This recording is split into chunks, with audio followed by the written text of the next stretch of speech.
Confiez-nous votre image et laissez-nous la transformer en une identité forte grâce à un accompagnement sur mesure et un suivi personnalisé. De la communication institutionnelle au marketing politique et commercial, Eshima vous apporte des solutions grâce à une parfaite connaissance des outils de l'information et de la communication.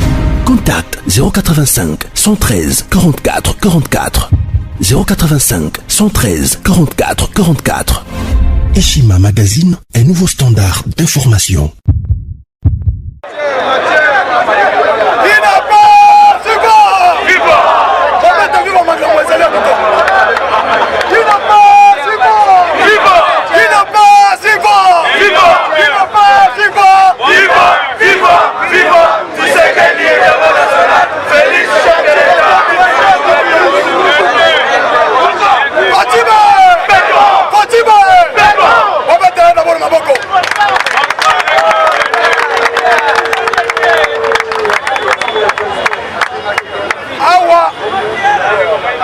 Nous sommes à 48 heures. Il y a des mariages, il y a dernier déboulonnement. Il n'est pas support. Mes conséquences, et bandit ma belle. Donc on termine je vous informe.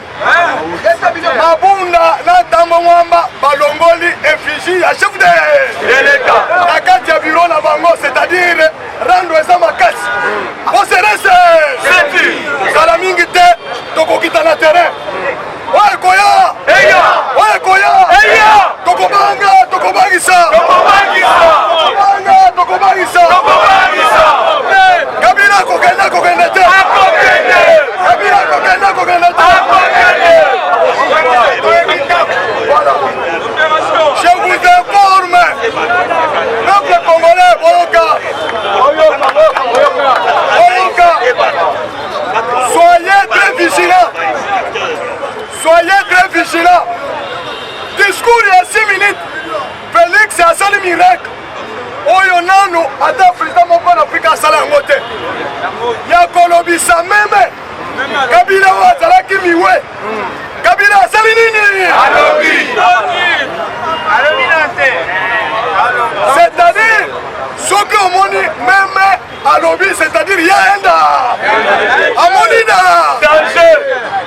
Awa, je vous informe, après l'accord militaire avec la France, avec l'Égypte et les États-Unis d'Amérique, Kabila a moni déjà l'Iwana Yepen. Pourquoi? Parce que l'ambassadeur de Sikawa va nommer à Pays-Bas. Et si ce pays a Kabila a yebiye.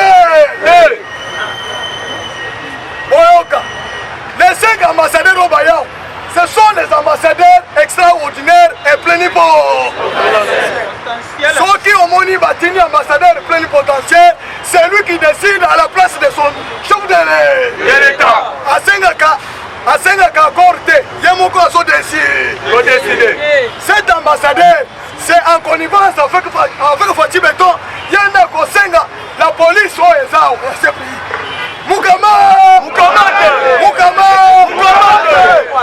Pourquoi Batoka Kabila?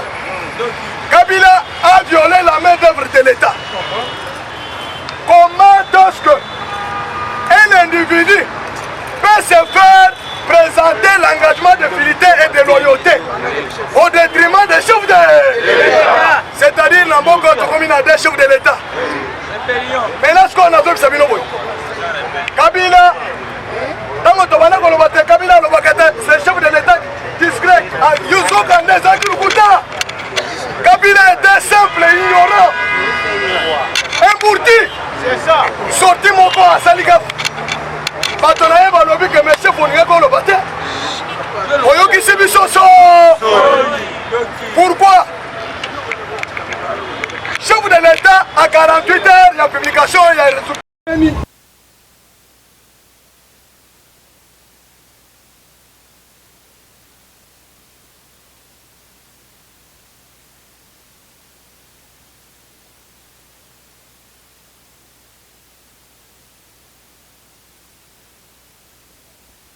En 2019, le jour où il a prêté lui demandait de respecter un accord qu'il a engagé en tant que président de l'UDPS. c'est faire la torche. C'est-à-dire, nous avons envoyé Kabila à le président Jean-Marc Ka. Parce que c'est Kabounda qui engage l'UDPS.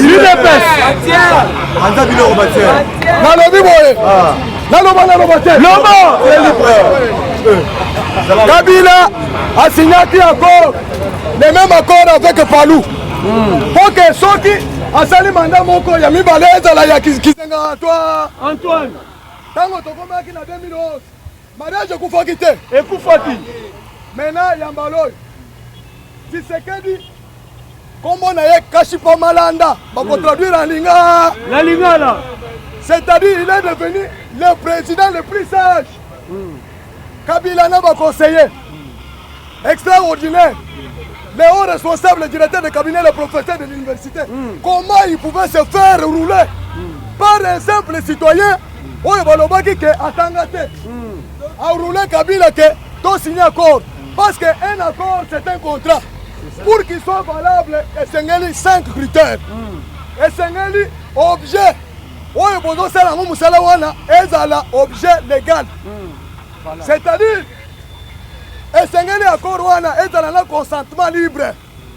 Moto bozo sala na ye adala na état normal psychique. Adala foot, moto de traquer mental, adala mineur. Quatrième position. Et c'est pour que ce contrat soit valable, pour que nous ayons l'institution de l'État. Ils ont été. Babengi notaire. Comme Kabila. Asala qui accord n'a du secret. Accord Wana, c'est comme si l'objet qui était en discussion, la RDC appartient à Kabila. Soki Toyoki n'a pas Kabila. C'est Kabila qui est propriétaire de la RDC. Il peut prêter n'importe qui où il fait. Il ne peut pas. Il faut amener ça auprès des institutions de l'État. Kabila a un accord écrit, accord verbal. C'est ce que mon frère. Ce que vous avez un papier, c'est-à-dire que vous avez confiance en l'été. On peut faire un papier, na Komelio, na Balukilio. Mais je vous dis que je fais avec mon cœur. Je t'aime à vous. Il n'a pas, tu vois.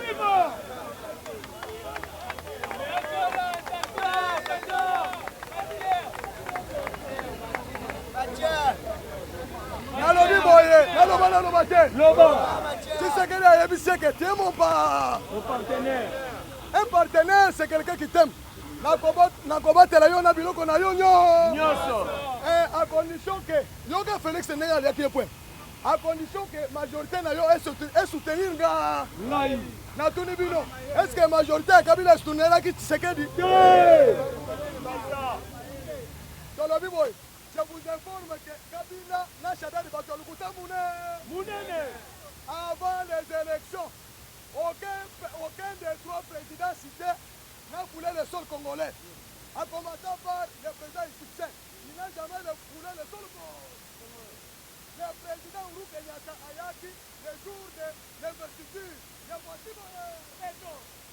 président Ramaphosa Ayaki avant campagne. On a Kosololana, il n'a pas possible il n'est pas du bois. C'est-à-dire, c'était un aveu d'échec. Kabila a cette ceinture déjà liée par la communauté internationale. Pourquoi Bakangi Kabila? Kabila a violé le principe, il y a main d'œuvre de l'État au détriment d'un individu. Mabunda, Kamwemwamba, à partir de lundi, ils ne peuvent pas encore engager la République démocratique du Congo. Parce qu'ils ont voulu démontrer au reste du monde qu'ils travaillent pour un individu au détriment du peuple congolais. D'ailleurs, c'est que je ne transigerai pas avec les intérêts supérieurs de la nation. Je ne laisserai jamais aucun engagement. C'est quelle nature? C'est quelle nature? Que ce soit primaire sur mes prérogatives constitutionnelles. C'est ça l'arme qui a bouleversé FCC. FCC la maille. Awa, Basile Olongo, Nakimbuta. Tshisekedi a ouvert la voie pour se chercher la majorité de Parlement. Lobby, lundi. Biso nyonso tozo soutenir marche esalemi na Lubumbashi lelo. Pour soutenir l'union sacrée de la nation. Tolobi boye. Tout pasteur, toute église qui va s'aligner derrière Kabila à Kokorapote, base de Simana. Aucun député. Bah député non sur le 98, plus 32 sénateurs. On va qu'on présente le pas Kabila. Bah comment on est sous l'hémicycle na biso. Bah suppléant la bango, bah qu'on s'y met intérim jusqu'à l'expiration du mandat. Il y a quelqu'un qui a chef de l'État. Il n'est pas souvent. Peuple congolais, soyez vigilants. Le moment est venu où nous devons nous lever pour te prendre en charge. Moment Tshisekedi Etienne Alobaka Yango. Moment Wanaya. Moment Wanaya. Bobanga te. Tozan appui multidimensionnel. La communauté internationale. Toute l'Afrique. Batini Biso, ambassadeur, représentant spécial de l'Union africaine à Zalaka Wate. Ayaka spécialement pour la Fatima. Pays à mon côté Afrique. À cause de héberger Kabila, la territoire naïe. Faire ça, c'est être sanctionné par la communauté internationale. Article 7, la charte des Nations Unies sera appliquée. ONU lui-même va s'en charger pour nous donner des sanctions civiles et sanctions militaires contre ces pays. À la tête maximale, et pas tous les commandos américains au bas de la sol congolais. Trouble quotidien na est du pays. Trouble quotidien ni Rouberois na Moïse Nyarugabo na Vital Kamerhe bakosaki biso ke baza bakongolais biso tondimaki na minute oyo nazolisa bino badéclaration na Rwanda eza ebele ke soki balongwe na prison te soki badestitue bango nous allons prendre les mesures qui s'imposent pour mettre à feu Minembwe. Il ne pas suivant. Nous avons compris que les gens rwandais infiltrés dans la condition d'Abisso. Néango, Nazo Sabino Boy. Akash.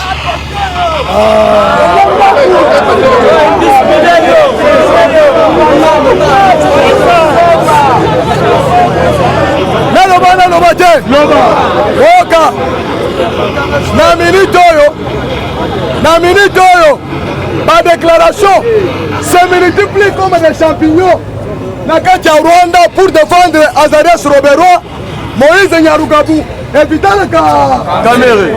Tolobaki ke va et vient aux salama na prison oyo. Kamerhe asali alliance mosusu na Vital Kamerhe. Bakei kosala alliance. Badepite nyonso ya Vital Kamerhe balobi ke bakokende te na consultation biso ke ndalo tobanda kolonga mote. Je vous informe, Félix Tshisekedi, ceux qui ont été venger, humiliation et Tshisekedi, sur Kabila et Vital Kamerhe, nous le ferons, nous le peuple congolais. Kamerhe, à côté de ça, il y a Oya, pour humilier Tshisekedi. Ayebi Tshisekedi, mon vieux, je regrette, je n'ai jamais vu dans ma vie une personne défier toute la communauté internationale. Nao yao, ONU azaliao, Amérique azaliao, Union européenne azaliao, Union africaine azaliao. Nazo kama ndenge zobo kokota, yaka kota mazu. Tshisekedi ebisaka tie Rwanda tirantera toujours au Rwanda. Très bien. Je vous informe, mokolo wapi Vital Kamerhe a dévié kibiso na accord ya Semco pour ne consigner des rangements particuliers. Tshisekedi a ebisaki que un jour Vital Kamerhe tu seras humilié devant le peuple congolais. Wana Félix a salaki bras de fer na Kamerhe te. Maintenant moto salaki bras de fer et salaki papa Tshisekedi wa mulungu. Dans la vie boye. Kamerhe Abela akufa akokota na union sacrée te ça boye te. Boye. Ne dans la vie boye.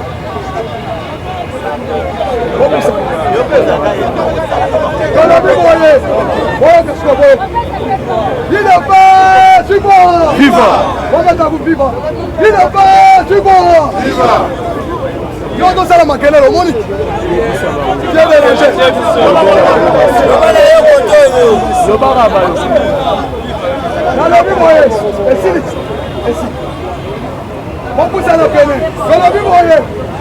Vital Kamere akokota na union sacrée te kaka ndenge papa Etienne aboyelaki ye akota na cheval akokota na union sacrée te bobosana te Etienne Tshisekedi asalaki union sacrée de l'opposition mais c'est différent avec union sacrée de la nation bokonfondre le makambo te papa Etienne azalaki na imperium te c'est pourquoi badéviaki ye avant okota na union sacrée osons jurer fidélité devant le peuple congolais. De travailler que pour l'intérêt du peuple congolais. Pour les intérêts d'individus, on compte dans l'union sacrée. Todo ça la marche de soutien. Olinga te, biso to se mobiliser comme un seul homme. Pour ça la marche de soutien, il y a l'union sacrée de la nation. Parce que l'union sacrée c'est l'intérêt du peuple congolais. Ceux qui vont tirer la distraction, pas qu'on torpille. Encore il y a union sacrée. Par contre, si ma condition est belle, parce que bah émissaire, il y a Kabila, Batamouna, Afrique, Mobimba. On a conseillé que Tshisekedi a zone sima, à ça la consultation. Mais ceux qui ont montré que Tshisekedi a persisté, il y a pas que si ma Tshisekedi ngolo mouné nazali, ils ont été. Lundi vers 8h, va bientôt commencer toute la réception. Ba Moïse Bazoya, Batonyon, son protocole est signé. Au moment où le général Kabouya est lelo. Azal, Azo joue un rôle mounen. Bangona Jean-Marc Kabounda pour contraindre FCC Ayate. Les Jean-Marc à lobby boy. Négociation, consultation est dans le terrain. Et donc on s'est né FCC. Ceux qui ont eu la combat FCC au Kokota. Parce que FCC travaille pour l'intérêt de Joseph Fouka. Maintenant, l'union sacrée, c'est pour l'intérêt du peuple congolais. Dans le biboye, on a la dirigeant, il y a un an, on a la gouverneur, on a la nan, ceux qui ont compté la consultation, l'histoire de la Congo, à bout. Donc on a la ndengue, Roumanie, Basalaki. C'est ce qu'on a que les fruits tombent quand il est mis. Mais devant les tempêtes du désert, ni mire ou la famille ça. Il n'a pas Viva. Oh, destiné la bino yangoana. Destiné au peuple congolais yangoana.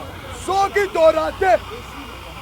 t'ont raté tout rôle, avec la volonté de Fatih Beton, le peuple congolais va regretter cette occasion. Il n'a pas Viva. Je vous informe, mais comme nous sommes avec Dieu, Tokolanga Bitumbo, maintenant Tolobi Boy, peut-être mon Konjakobo Sana, je vous rappelle, mon collègue lundi, Motonyon so o Salaki, formalité Kotoy, Ayana Tongo, Bako Ebisato, et ça blague te, il faut t'occuper le ministère de l'Intérieur, Nyoso, Batio Kabila Bakende. Je vous rappelle, Motonyon so Ebi Salaki formalité, ce n'est pas de la blague. Ah ouais, ceux qui ont monté Batobaké, Bazou Matikil Kotunate, Motonabiso, président Nabiso, à Fongoli Montema, à l'objet vérité, Boya, Biso ton problème, il y a corruption. Boya,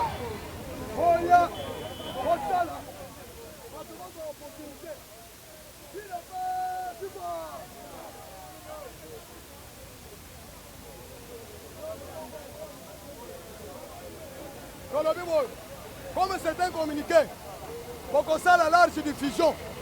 Ah ouais, il faut tout dans la carte d'institution. Pour tout défendre la vision et chef de l'État. Namoni, président de l'Azaliao, Azana Ebele, Oyo, Aboye Bopissa, je dis et je vous remercie. Merci.